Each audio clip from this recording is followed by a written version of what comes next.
নবী সাল্লাল্লাহু আলাইহি ওয়াসাল্লাম কি হুজুরদের নবী না আপনারও নবী? হুজুররা কবরে যাবে, আপনি যাবেন না? উত্তর দেন। হুজুরদের নবী মুহাম্মদ সাল্লাল্লাহু আলাইহি ওয়াসাল্লাম আমাদের নবী নন? নবী সাল্লাল্লাহু আলাইহি ওয়াসাল্লাম শুধু সাহাবীদের জন্য আসছিলেন না আমাদের সবার জন্য আসছিলেন? নবী সাল্লাল্লাহু আলাইহি ওয়াসাল্লাম সারা জীবনে যে কষ্টগুলো স্বীকার করেছেন তা নিজের জন্য না আমাদের জন্য? কিয়ামতের মাঠে তার সুপারিশ ছাড়া আপনি পার পাবেন?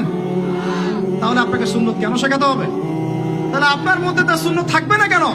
আপনার চেহারায় দাড়ি নাই কেন? আপনার প্যান্টটা টাকনোর নিচে কেন? কেন আপনি নবী সাল্লাল্লাহু আলাইহি ওয়াসাল্লামের জীবনী সারা জীবনও একবার পড়ে দেখতে পারলেন না?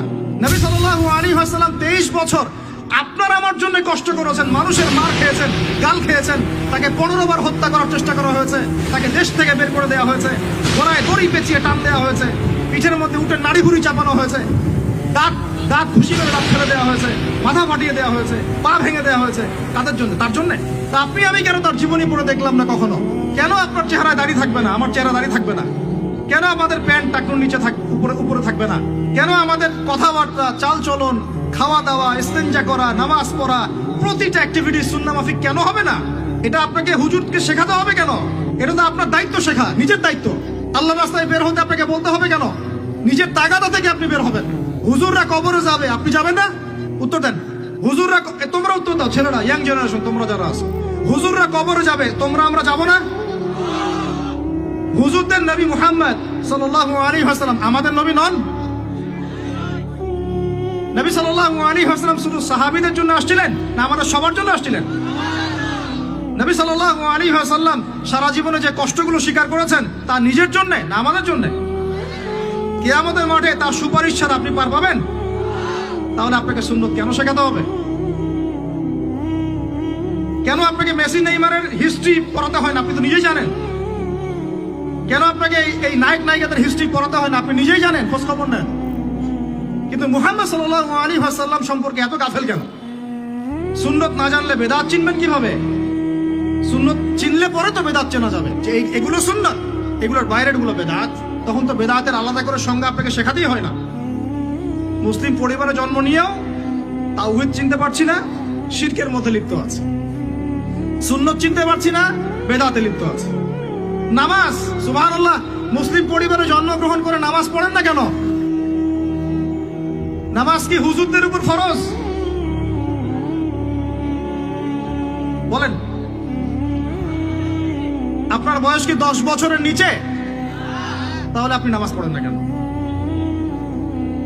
ফরজ মানে কি? আপনি ইচ্ছা হইলে করলেন, ইচ্ছা হইলে করবেন না, নাকি? এটা ফরজ? ফরজ হয়তো বোঝেন। ফরজ কি? ওই যে প্রত্যেক রাতে যে মেয়ের সাথে খষ্টি নষ্টি না করলে আপনার ঘুম হয় না, ওইটা হচ্ছে ফরজ। স্কুলে কলেজে গিয়ে মেয়েদের সাথে অ্যাফেয়ার্স করা, ডেটিং করা, এই পাবজি খেলা, আমাদের সবার উপর এখন ইউটিউবিং, ফেসবুকিং ফরজ। ফরজ বুঝেন, এইভাবে বোঝেন, এগুলো হচ্ছে ফরজ আপনার উপরে। সালাত, হাইয়া আলাস সালাত প্রত্যেক দিন আপনার কানে যায়, কেন সালাতে আসেন না? হাইয়া আলাল ফালাহ আপনার আমার কানে যায়, কেন সালাতে আসেন না? কখন সালাতে আসবেন? ছোট ভাইরা কখন সালাতে আসবেন? যখন আপনার বয়স হবে 50, ওই সময় এসে প্রথম কাতারে চেয়ার নিয়ে দৌড়াদৌড়ি করবেন। আমরা যখন মসজিদে যাই, প্রথম কাতারগুলোতে প্রথম 2টা কাতার থাকে বয়স্করা, বৃদ্ধরা, যুবকরা নাই। আর ওই সময় চেয়ার নিয়ে মারামারি, কারণ এখন তো সেজদা দেওয়ার মতো শরীরে ক্ষমতা নাই। আর কে আগে চেয়ার দখল করতে পারে, ওই হচ্ছে প্রতিযোগিতা। তো আমরা কি ওই সময়ের জন্য অপেক্ষা করছি? সুবহানাল্লাহ। নামাজ পড়লে কি আপনি জঙ্গি হয়ে যাবেন? নামাজ পড়লে আপনি কি মানবতা বিরোধী অপরাধী হয়ে যাবেন?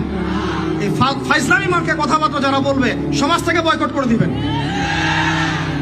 সামাজিক প্রতিবাদ করে তুলবেন। এই শব্দগুলো সস্তা করতে করতে যাকে তাকে যা ইচ্ছা তাই বলে বেড়াচ্ছে। ধর্মের কথা, ইসলামের কথা বললেই মানুষ সন্ত্রাসী হয়ে যায়। আমরা কি শান্তিপূর্ণ পরিবেশের মধ্যে অশান্তি সৃষ্টি করতে চাই? কোশ্চিনকালেও নয়। কিন্তু আপনার ছেলে, আমার ভাই আপনার বোন নামাজ পড়বে না কেন? নামাজ পড়লে কি মানুষ খারাপ হয়ে যাবে? বাংলাদেশে যে শিক্ষা প্রতিষ্ঠানগুলো সবচেয়ে ভালো করে, এই তো আপনাদের এখানে ক্যাডেট কলেজ আছে না, রেজাল্ট ওদের চেয়ে ভালো কেউ করে? দেখেন প্রত্যেকটা স্টুডেন্ট যাদের নামাজ ফরজ, নামাজ পড়ে ঠিকঠাক করে, 5 ওয়াক্ত নামাজ টাইম টু টাইম পড়ে। 5 ওয়াক্ত নামাজ তারা টাইম টু টাইম পড়তে পারে, ফিজিক্যাল এক্সারসাইজ করে, খাওয়ার সময় খায়, খেলার সময় খেলে, ঘুমের সময় ঘুমায়, পড়ার সময় পড়ে, তারা ভালো করে না?